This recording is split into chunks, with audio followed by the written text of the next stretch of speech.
Fox Nation at foxnation.com to make sure you can stream the Fox Nation Patriot Awards on November 6th.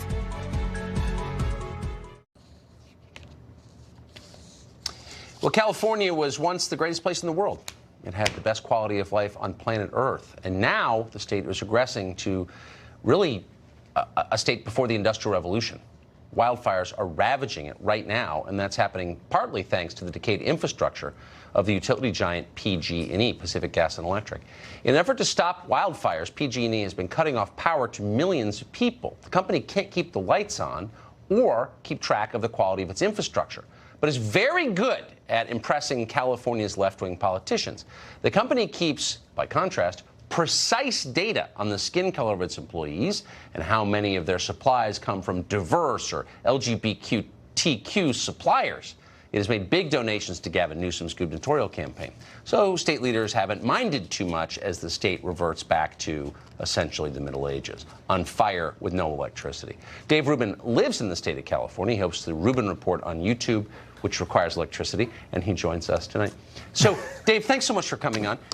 You moved to California because it's a beautiful place, and I agree with that. You've seen it really degrade in the time that you've been there, but PG&E strikes me as almost a metaphor for the destruction of the state. So here's the utility, which doesn't really know anything about its own infrastructure, but knows everything about the race of its employees. How did we get there?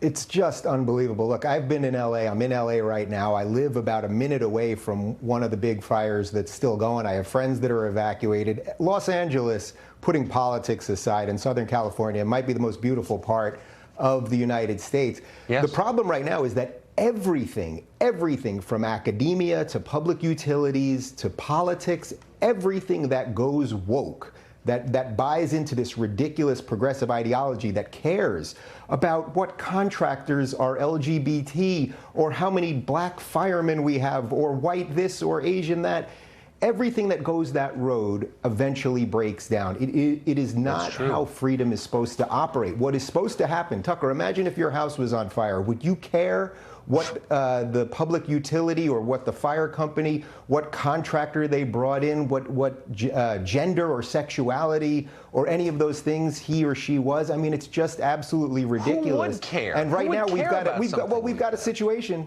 Of course you wouldn't care, and we've got a situation right now where we're doing preemptive blackouts in this state, which I think is the 11th largest economy in the entire world.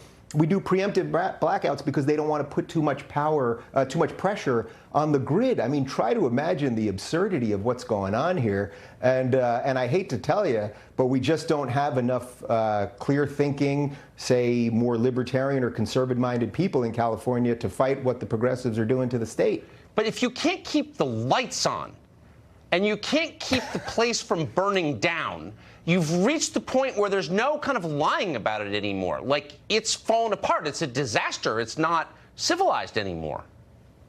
You know what? If I've learned anything by living in California and Los Angeles specifically, it's that no matter what happens, ideology seems to trump rationality. Yes, so in the 6 years that I've been here, the amount of homeless encampments have expanded. Virtually every exit you get off the 405 or the 101, there are now homeless people sitting right there, or actually that have basically built structures at the exits. Now it's like if raising taxes on everybody and supposedly the progressive policies that care about poor people, if these things worked, wouldn't the places that progressive policies were enacted, wouldn't there be less homeless? Wouldn't there be less gun violence? All the things that they talk about. But no, there's always more.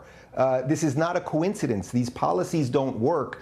But if you just don't really think about them, if you think, oh, we just have to throw money at things, and they magically get better while you do whatever you want to do in your life and don't want to really think about the issues, then it all works. And that's what we all have to fight. I mean, everyone across the country, because, you know, I travel the country often and people will say to me, Dave, you got to stop the people from California moving here to Utah or moving here to Denver or moving here to Texas, because then they bring the bad policies of California elsewhere. Build a wall. But, you know, walls are not just for our exterior borders, but that's just, you know, something to think about. David, great to see you. Well, can I at least get on your side of the wall? Yeah, join us here anytime in the swamp. Good to see you tonight. Thank you. Thanks, Tucker. Well, some candidates running for president right now on the Democratic side are openly promising what they've privately wanted for years. They want the NRA stamped out. They want to ban guns. They may even want to take guns by force. The NRA has got to go! The NRA has got to go! The NRA is the worst organization in this country. I am very much one that is against handguns. And I know in my urban environment, I see little to no need for guns at all. Yeah, just some rational discourse. We don't need guns.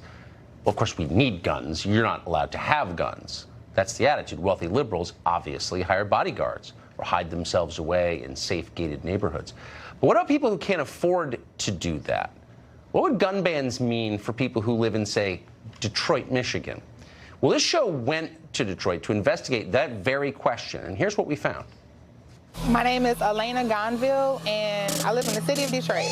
Elena Gonville is an armed Detroiter. I carry a Glock 45. Keep one in the chamber? Definitely. Keep my gun right here on my lap. She chooses to carry a gun to protect herself. She says her gun helped her survive an armed carjacking at a liquor store on Detroit's west side. My arm was hit. Gonville was shot in the arm during the attack. War wound here. She drove herself to the hospital. Police never caught the attackers. So they had an AK, and I had my Glock, and it went down. They saw a pretty girl with pink lipstick, and they just thought that they could get me. And surprise, surprise, I'm Honey the Bouncer. Stories like hers are why so many people in Detroit have decided to take personal protection into their own hands. Why do you carry a firearm? Because I live in Detroit. Why not call the police?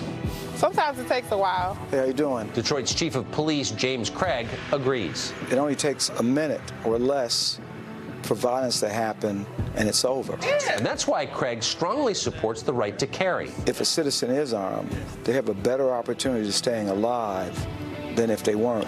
Michigan issues gun permits to anyone in Detroit who takes a class and passes a background check. Gonville took her firearms class with Detroit native Rick Ector. Heck yeah, let's shoot. Ector's Detroit-based gun rights group, named Legally Armed in Detroit, has helped thousands of women get their carry permits.